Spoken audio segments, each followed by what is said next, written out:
Hello, this is my presentation on the undercover operations in law enforcement and drug enforcement. Um, to begin with, let's begin with the different types of operations commonly used in law enforcement as far as undercover drug busts go.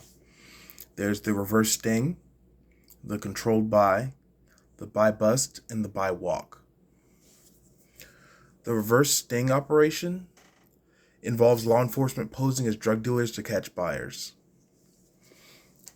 The controlled buy is when police facilitate a monitored drug transaction, and they often use an informant. The buy bust is when police arrest suspects immediately after a drug purchase. And the buy walk is when police allow a purchase to be completed before arresting the suspect. So let's get into them individually. The reverse sting, it takes police officers to go undercover to pose as drug dealers to catch buyers. This can be used to clean up an area or a neighborhood where they pose as drug dealers on the street or in various venues, and then they catch the offenders who are using these drugs. So, I feel like this is, to me, that's not the most, or it's a temporary solution to a long-term problem. It's like to me, that's not the most effective one. But it could work in the short term, maybe in an area if you want to clean it up, so to speak. It also puts the police officers individually in a moderate amount of danger. It's not as dangerous as the buy bust.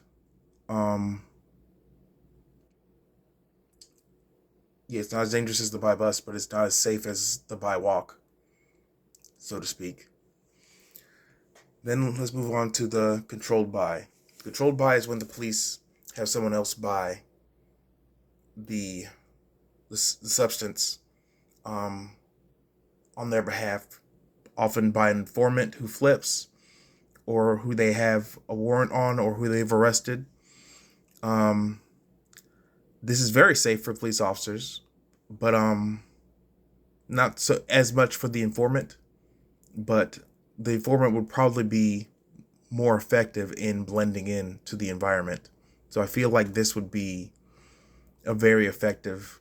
To me, this is the my favorite of the four, because it minimizes police danger to officers while potentially maximizing the information that could be gathered that could lead to arrests or warrants issued.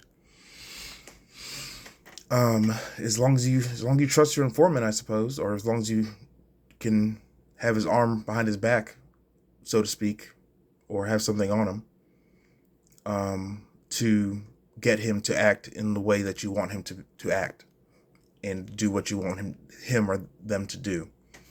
The buy bust, to me, is the most dangerous potentially to law enforcement, because it's when police arrest suspects immediately after drug purchase, where one of the officers or some of the officers act as undercover officers who are posing as drug dealers.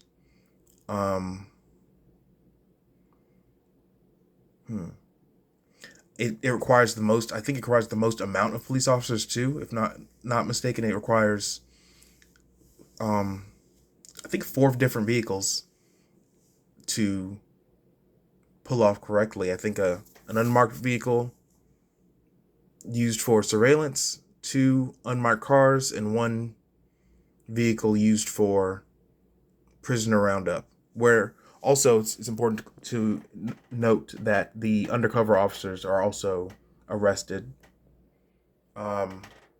in this scenario because they want to protect their identities and their cover generally. I can see how that could turn left really quick if someone gets suspicious of the undercover officers, or if weapons are drawn. Who? What's the procedure if weapons are drawn? If the undercover officer's in the crossfire, like, does he? I assume that they would minimize risk to their other officers and shoot or fire upon the suspects, but then that would blow their cover. I suppose that, but I feel like safety would be the number one priority in that situation.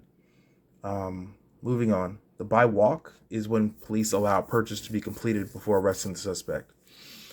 This is to minimize risk to police officers and maximize the chance of getting a warrant or an arrest, such as when the buy walk is done at a drug dealer's home or their place of business or whatever, where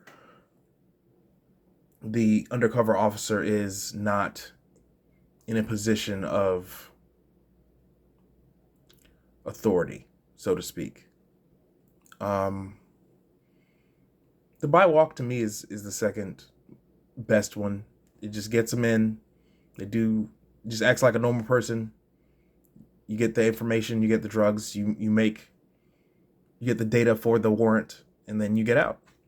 And it can be served at a later time when use of force can be applied safely if necessary.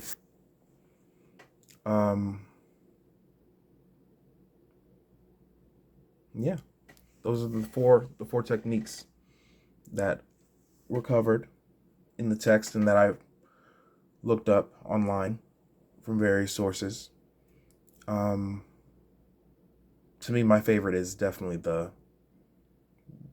controlled by. But thank you for your time.